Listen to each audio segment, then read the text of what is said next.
Hey, welcome to Mama Mandala, where magic is somatic. I'm Hagar, and I'm so glad to have this moment with you. Truly, I'm really grateful that you're here. This is a time where so many of us are struggling.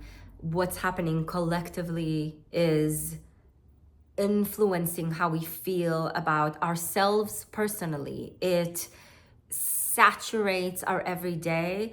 Our personal lives are affected by what's going on in the world. It feels like society is collapsing. There is so much to be worried about, and many of us feel like we are burnt out on crisis. We've been cooked in this crisis mode for years now, and it's only getting worse. And for so many of us, it just feels, oh, like I can't take it anymore, right? And moments like these invite the question, who do we want to be when the shit hits the fan? Who do I want to become through the intense fires and ferocious burning of a time that takes us to the edge? Who do we want to be when we are standing on the edge of crisis? Who do we want to be in these moments when it just feels like we can't keep going? And I think that this is a great question, not to hurry and answer, but a powerful contemplation to sit with and to simmer in, because who we want to be is not always accessible. It's definitely hard to do when we feel like we can't even carry on. It's very difficult to contemplate when our survival is on the line. And yet, when else if not now, would we excavate the best versions of ourselves and pull it up from the depth of who we are to the surfaces and bring and shape and form the person that we are inspired to keep becoming.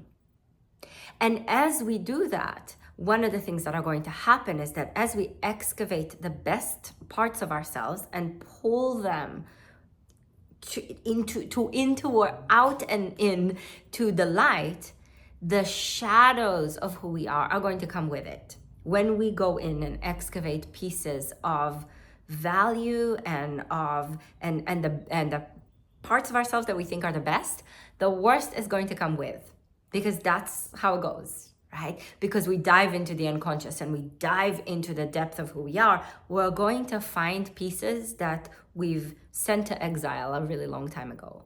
And so these pieces become invitations into deeper integration, which is really what the process, at least for me, the process, the practice, the continuous showing up in yoga is the invitation to make connections with as many parts of ourselves as we can. Yoga is a practice that invites us to shape who we are in relationship to other things, to situations. And this is my interpretation of it. You may have a different one. I have others too. There's many interpretations of what yoga is. But in its essence, the word, at least if we go to the word yoga, which comes from the verb root yuj in Sanskrit, which means to yoke, it's an invitation to make connections. It's an invitation to click with other things, to yoke ourselves to something more, to something deeper, to something that is greater than ourselves, and to the fullness of who we are. And so as we bring into the light the parts of ourselves that are the most wanted, the parts that aren't wanted, that will come with us, invite us to yoke ourselves more deeply to ourselves, because we're gonna have to find a place for them. We're gonna have to reorient ourselves around ourselves with a greater awareness. Who do you want to be? Who do you want to be when you face the worst versions of yourself? What's the most inspiring version of you? And how would that most inspiring version of you respond? And what would it do? And how would it be with the worst versions of you, with the worst parts of you? I think this is something you can journal with too. You can pause this and write in your journal if you like, if that's a practice for you.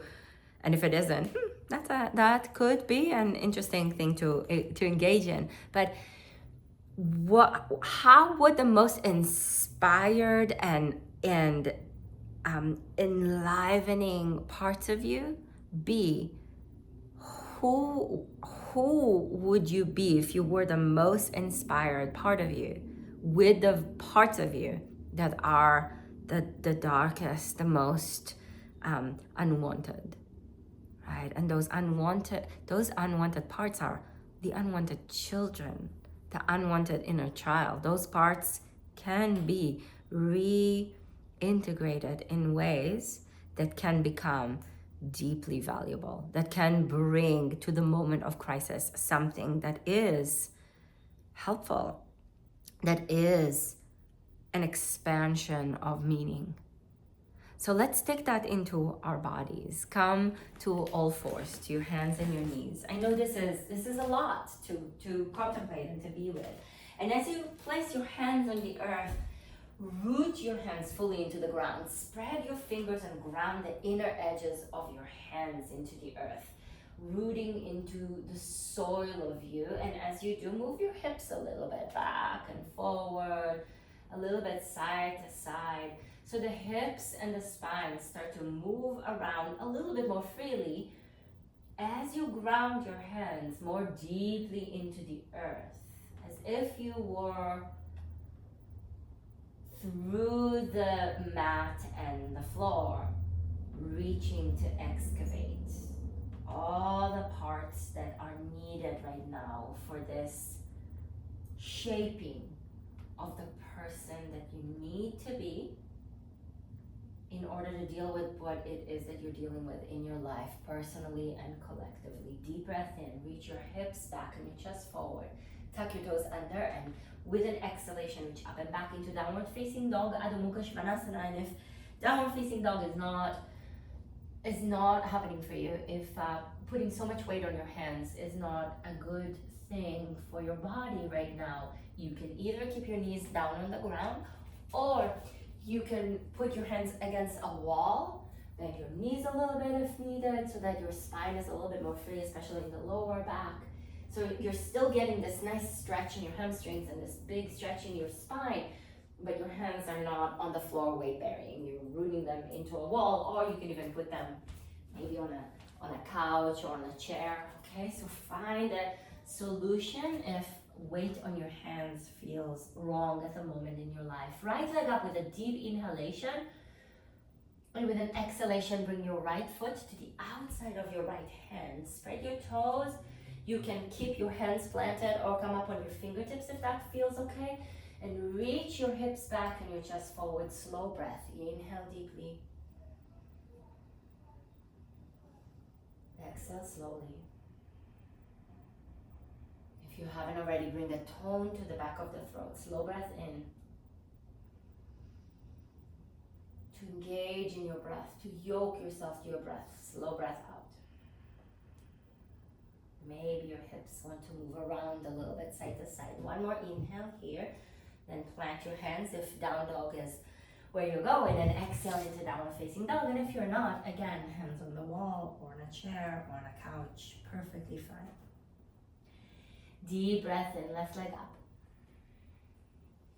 Exhale, step your foot outside of your left hand, and again, come up high on your fingertips, or keep your hands on the ground. Whatever you did on the first side would be good, because it is helpful to work symmetrically with the body, although that's not always the case, right? We have to listen to where we are, and sometimes the symmetry isn't what we need. So if that's where you are, you listen to what your needs are. Slow breath as you lengthen your spine, as you reach back through your right leg, so your hips reach back through your right leg and your chest lengthens forward. Slow breath in.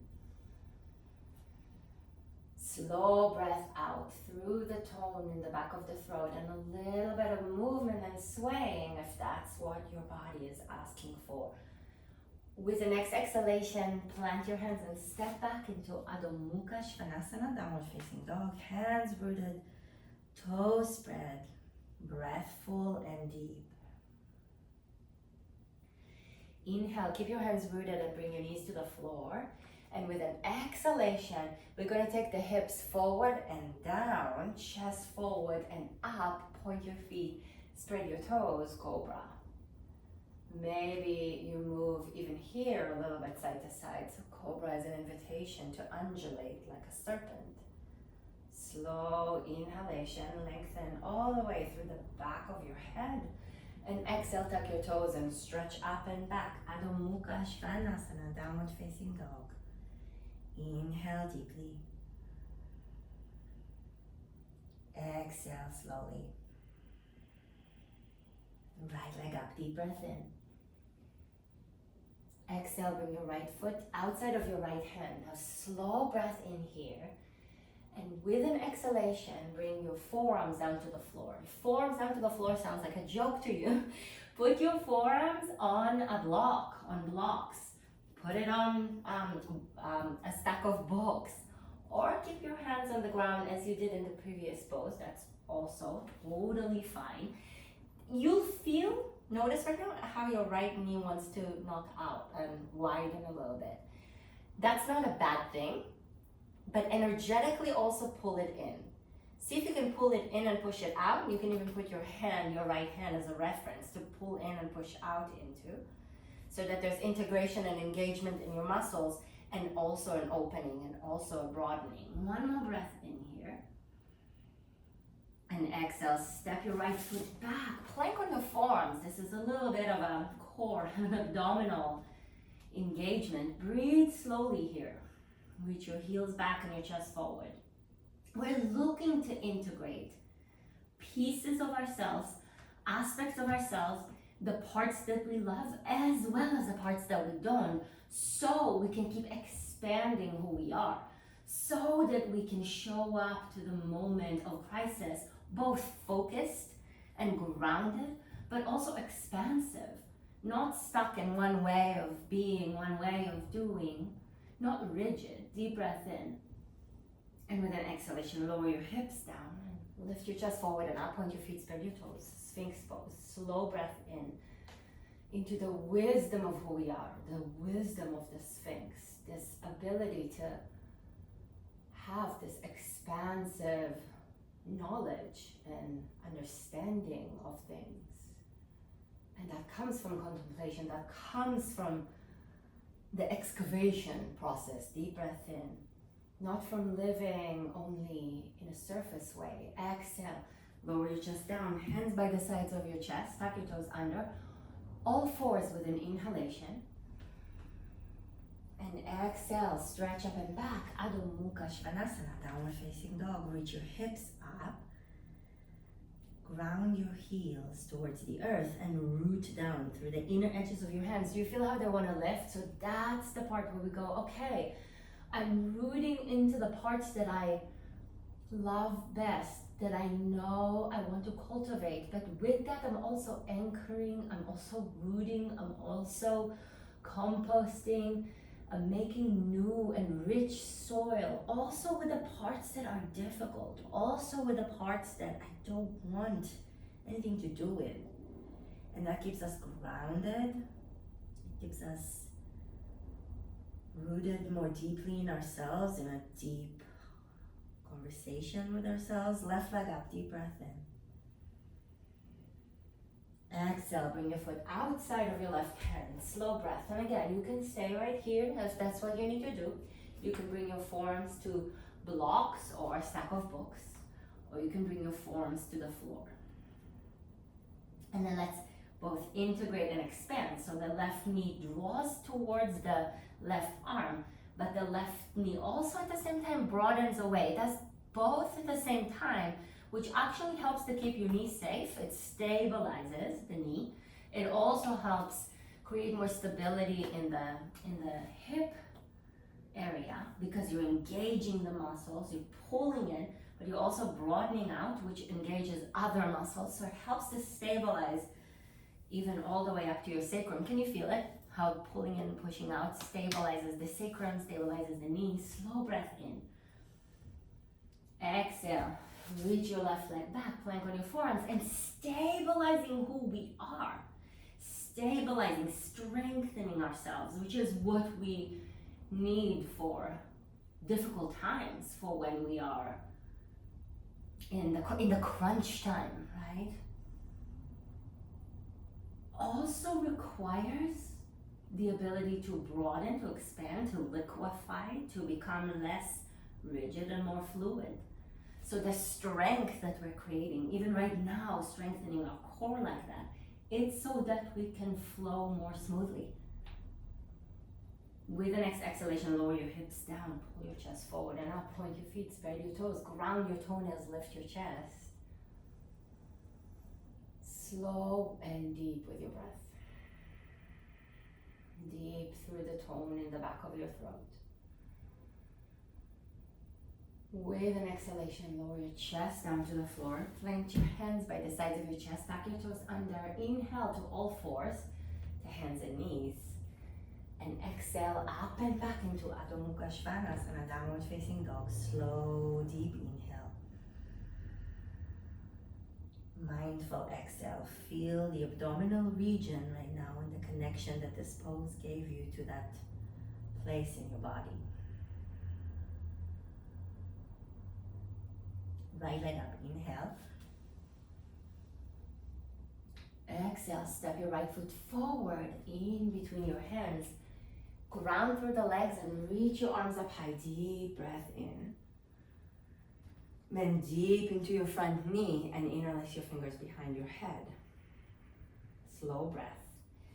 Access the strength in your abdominal region that you activated doing plank on your forearms, and pull the sides of the ribs from the spine through the sides to the center in your belly, and draw the front of your hip bones, the ASISs, towards each other as well. Keep that. Strengthen your legs, anchor the feet into the earth, and lift your chest up. Use the heels of your hands to pull the back of your head, the base of your skull, up, and lean your head into your hands as you bend deep into your front knee. Reach your arms up for one inhale. And exhale, touch the earth and step the back foot forward. Uttanasana, forward bend. Now you may need to bend your knees a little bit, or put blocks underneath your hands. If stretching your legs all the way straight is not good for your lower back, you can feel it, it's too much for your hamstrings, then you bend your knees. You put your hands even on the couch or on a stool. Inhale, look forward, halfway up. So you take good care of yourself.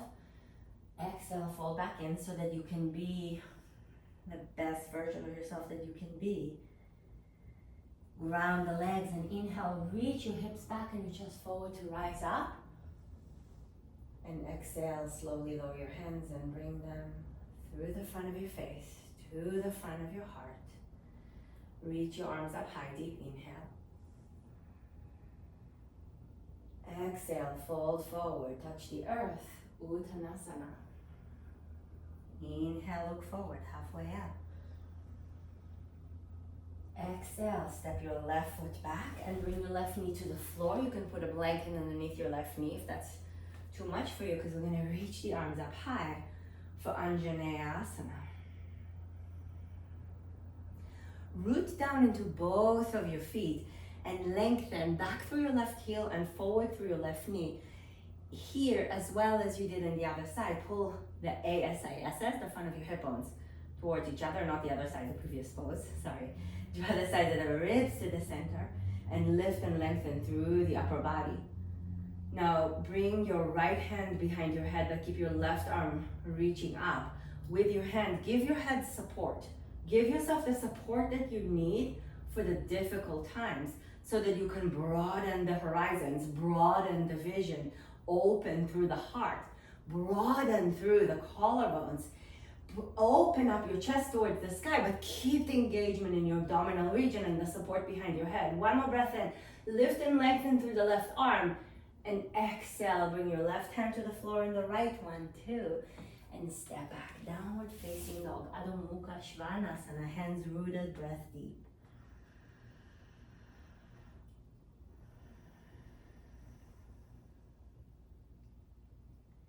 Inhale to plank pose. And exhale, lower yourself all the way down to the belly. Point your feet, spread your toes. Interlace your fingers behind your back. And if this is not a good thing for your shoulders, you can hold onto a strap or a scarf even, or a shirt. Broaden again through the collarbones. Lift your chest and reach your hands back. Pull your chest forward, ground through your feet. This is not a huge lift. Breathe. Breathe deep into your belly.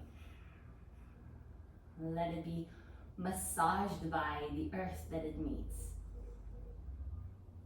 And exhale, bring your hands down by the sides of your chest and tuck your toes. Stretch up and back. Adho Mukha Svanasana, downward facing dog. Slow breath in. Slow breath out. You're calling the parts of you that you need most. Inhale the left leg up. Bring it in with your breath. Exhale, step your foot forward in between your hands. Ground through the feet. Anchor into those parts and reach your arms up high. And we will be destabilized by the world. And it's not like, oh, yoga will help us. It's not the Beatles version of yoga where nothing's going to change my world. No, everything is going to change our world. That's the point. We're supposed to change, to shift, and strengthen our connection to ourselves, to our core. Bend deep into your front knee, reach back through your right heel, and interlace your fingers behind your head. Use your hands to lift and lengthen, base of skull through crown of head. Reach your chest up as you lean your head back. So you're giving yourself resistance and support with your hands. Keep the engagement here, so abdominal regions strong, sides of the ribs pulling in. Think plank on your forearms in your belly as you lift your chest and open your heart. Inhale, arms up. Exhale, hands down, step back. Not step back, back foot forward, Uttanasana, forward bend. So sorry, inhale, look forward, halfway up. It felt wrong. Exhale, pull back in. Again, if you need to, bend your knees. Inhale, reach your arms all the way up. Come up to stand. Exhale, bring your hands together in front of your heart. We keep coming back to our hearts. Opening it and protecting our core. Broadening it, letting it even break. Our heart breaks for what's happening in the world. Inhale, reach your arms up high. Our heart breaks even for our own bitterness that comes with these times, right? Exhale, fold forward. Maybe it's just me, but my heart feels so broken because I feel a little bitter. I feel a little hopeless. Inhale, look forward, but that's not who I want to be. So I have to bring the hopelessness. Exhale, step your right foot back and bring your right knee down to the floor. Inhale, reach your arms up. Anjaneyasana. I'm bringing the hopelessness into the process. I'm not leaving it aside. I'm bringing it in. But what part of me needs to be with the hopelessness and cultivate a version of me that I want to be in these times? Left hand behind your head. Right arm up to the sky. Pull your left heel towards your right knee and your right knee towards your left heel. So there's deep engagement. Sides of the ribs to the center, front of the hip bones, ASIS towards each other, and then lay your head into your hand. Lay the hopelessness or whatever it is for you, the bitterness, whatever it rises for you, into the part you think is most helpful. For me, it's like my creativity. I want to keep the creative alive. And how do I engage the hopelessness with creativity? Reach and lift and lengthen the right arm up to the sky. One more breath in. exhale, bring your right hand down and your left hand down and step back, downward facing dog. And keep the contemplation, the questions, not the answers, more alive. Inhale to plank pose, because that's what we need. We need a little less certainty. Exhale, lower yourself all the way down to the earth. Certainty is what we're given by the autocrats of the world. Point your feet, spread your toes. We need to be in that soft space where we're pondering, where we're wondering. Interlace your fingers behind your back, but put the opposite index finger on top. Keep your feet rooted and lift your chest up. Stretch your arms back. Slow breath as you broaden through your collarbones. Deep breath as your belly meets the boundary of the ground beneath. And with the next exhalation, lower your hands down, tuck your toes under. Stretch up and back, downward facing dog. Adho Mukha Svanasana. Slow breath in. Slow breath out.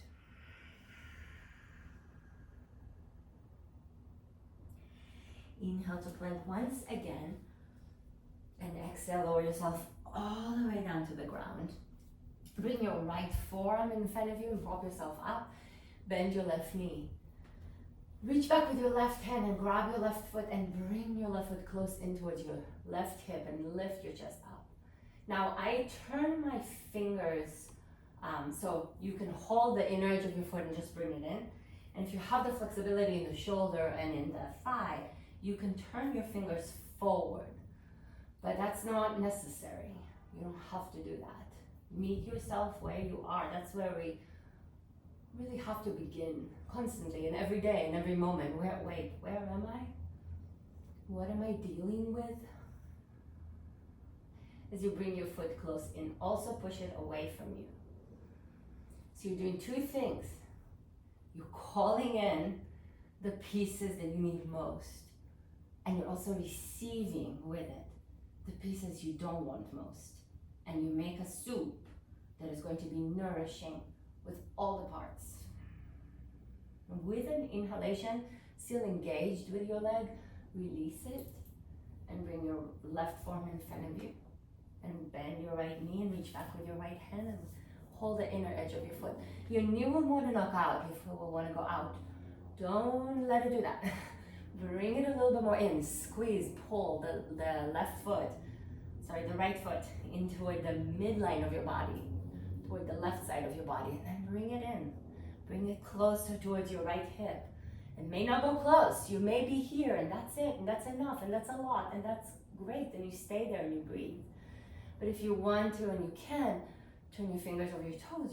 You're welcome to. As long as we're showing up to who we are with authenticity, with patience, with receptivity. I'm not even going to go as far as love, because for some of us, showing up with love for ourselves it's not where we are yet, or it's not where we're ever going to be. So we're going to need to go gentle with how we are showing up, because sometimes when we hear messages of self-love, it just feels so far away from where we are. We just go in the opposite direction. So go slow with yourself as needed, and let the cultivation of love, if that feels feasible, if that feels like something you can slowly work with, then let it go slow. Slowly release the leg. Releasing with it even a little bit of the demand from yourself that you have to get there. You can go slow and gentle with yourself in case you need that message. And then let's do this. Go up to stand on your knees. We're going for Ustrasana, which is camel pose, but I'm gonna let us go into it slowly, because it's a tough pose that requires some courage for some of us. For some of us it's very easy, but for some of us this is big. It's a big heart opener, because I do think that one of the things we may want to cultivate in these moments of crisis, as we cultivate who we want to become, requires an open heart, one that is willing to be broken. It's not safe. It's not going to be not triggering. It's going to be risky,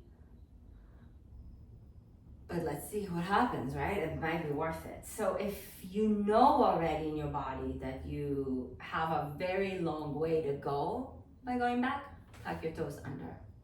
If you feel pretty safe and with great knowledge of your body, you can point your feet. Now remember how in the beginning, one of the first poses with the lunge, with the arm on the inside, we pull the leg in and pushed it out at the same time? Let's do that now with our legs. So pull your legs towards each other and push them out. So your inner thighs are working and your glutes are working, and that's gonna protect your lower back somewhat, at least. Lift through the upper body and broaden through your collarbones, slow breath, and bring your left hand behind your head. We've had that before, right? Lengthen the back of your head with your hand and lean your head back into the hand. Reach your right hand back with your toes tucked or your feet pointed, and slowly move back. Now, as you move back, your hips are gonna wanna move back, and your tendency would be to protect your heart. I get you. I got you. It's hard to keep our hearts open when we go into the unknown. Hips forward, chest up, head behind the hand behind the head to keep it supported. But lift your chest, lift your chest, lift your chest. Lean a little bit to the right if you need to grab the heel with your right hand. Or maybe you're like far from it and you're here. And that's where you're going today. You may even have your hand on your hip and you're just working on lifting your chest. But the head is supported by the hand. The chest opens up. The head leans back into the hand. And the heart stays open. Hips forward, heart open. Lead with the heart opening. The head comes up last. And sit back for a moment on your heels. Hopefully you're getting the message and you don't have to get there, okay? So if you didn't get that message, get that in, take it in, receive it. You don't have to get your head all the way to your heel. That's just the direction we're going. You may just do the pose. We're gonna do the other side in a moment. You may just be here, working on lifting your chest, working your legs pulling in, pushing out, working on the heart opening up and the head supported. Okay, so let's do it. Right hand behind your head. Legs pull in, push out. Lift through the upper body. Lift so much that the heart lifts up. The heart lifts up. You're extending your spine. It's a back bend. Spinal extension is what it's called professionally. Now, your left hand is reaching back. Your toes tucked under or your feet pointed. Chest lifts up. You're gonna tend to lean back into it. Don't take your whole body with you. Hips go forward, chest lifts up, head leans back, and your hand reaches back. So there's things moving in opposite directions, which is really what happens as we cultivate the best version of ourselves. We're going to need to work on a lot of parts. It's not a simple process. It's not simplistic. It's complex. It reaches us in many directions at once. To come out of this situation, hips forward, chest up, chest up, chest up, head last, head last, head last. And then sit on your heels. One hand on your heart, one hand on your belly, and breathe. Slow breath. Receive yourself. What parts of you do you need to receive right now? What parts of you showed up that are not easy to face? Be with yourself. With the whole of yourself. Keep your big toes touching. Separate your knees wide apart. Walk your hands forward, forearms to the floor, forehead to the earth, child's pose. Slow breath.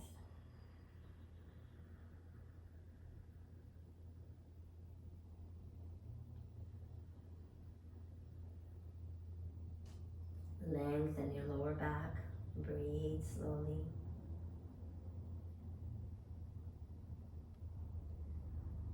Work on the softness that you need to cultivate. If softness is what you need,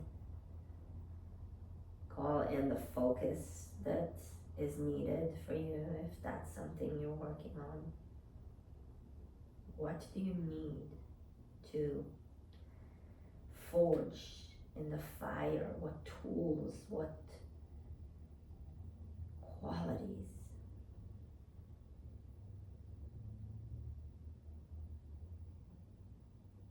And then slowly bring yourself up to sit. And you can sit on a blanket if your hips are tight, and sitting on the floor just makes you round your back. You can sit up on a blanket. You can even do this sitting on a couch for a moment with your feet on the ground.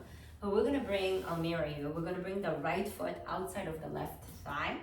Pick your hips up, take your right hip to the right, left hip down to the earth. Bring your right elbow outside of your left elbow outside of your right thigh. I knew this would happen. Right fingertips on the earth. Lengthen your spine, breathe in. And as you breathe out, twist your chest to the left. To the right, god dang it. Wow, it's hard, left and right. When I mirror you, it's fun. With the right side of your body right now, pull towards the midline.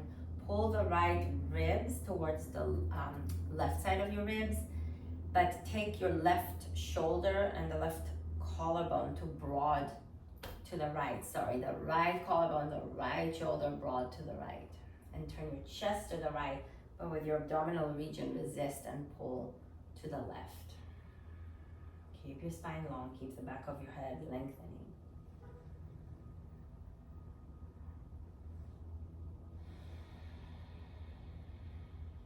With engagement in your body, pull back to center, inhale. And then switch sides. The left foot outside of your right thigh. Pick your hips up, take your right hip to the right and sit a little bit more broadly on your sit bones, on your hips. Left hand behind you on your fingertips. Lift and lengthen through your collarbones so that the sides of your body elongate, and draw both heads of your arm bones back so that the shoulders are set, shoulders are in the heads of the arm bones are in the sockets, and then bring your right elbow outside of your left thigh. And I can feel how my body wants to all go to the left. So draw the left hip bone toward the right, the left ribs toward the right, but then the chest turns to the left and breathe. So there's resistance, and that's really what we need to keep working on, right? Because the resistance allows us to create a deeper yoking. It creates a deeper engagement. It allows us to go, okay, yeah, I am connecting to this part, but this part is coming with. So how I connected this part is going to affect how I'm being with that part. Is this part a part I want to connect? No. So how do I need to connect to it? Because if I don't want to connect to it, I still need to connect to it in some way. How do I need to connect to this part so that the best of me is brought further and more fully into the scene? Untwist slowly with an inhale. And then lie on your back. Hug your knees right now into your chest. Take your knees to the right and open your left shoulder to the left and ground your left shoulder into the earth. Slow breath.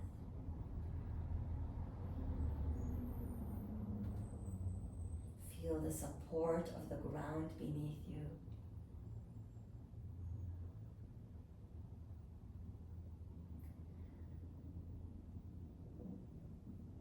What we're connecting with in ourselves through yoga, to cultivate for the difficulties in our lives, for the crisis in the world, requires an engagement and a connection with something more than ourselves, with each other. Because we're never in isolation. So even if we don't connect to other things consciously, there is a connection. So we want it to be a little less passive and more receptive and more empowered, right? I'm assuming I do. Back to center with an inhale. And exhale your knees to the left and open the right. Shoulder grounded to the earth. And we are supported by more than ourselves, right? Supported by the earth. And we're part of the earth, so we are also a source of support for more than ourselves. And we get to be creative and generative in how we're being, in who we are becoming, in what we are shaping into form.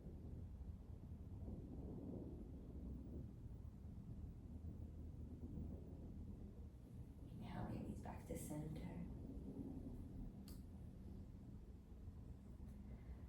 And exhale, release your feet to the ground. Let your knees knock in, hands on your belly for a moment. Just for a moment here before you fully go into Shavasana. To feel yourself. To be with yourself.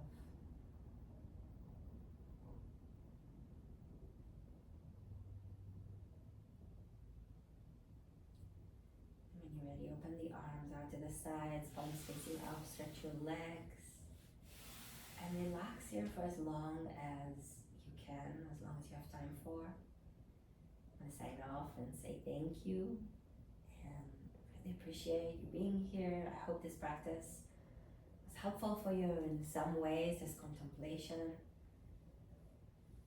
If it was, will you please do me a favor and put a like on this video and share this with your people? I would appreciate that so much. And if you're not yet subscribed to this channel, please subscribe. That would be so generous of you and so helpful. You'll get a lot out of it, I hope, as well. Sign up for our mailing list over on Mandala.com, and leave a link for you in the description of the video, as well as a link to my Substack, which is so much, I want to say fun, but it's a little more complicated than fun. Talk about some things that are not necessarily light and fun, but it's deep and evocative. So if you're into that kind of thing, I'll leave a link for you. And I really appreciate you being here. Thank you. Namaste.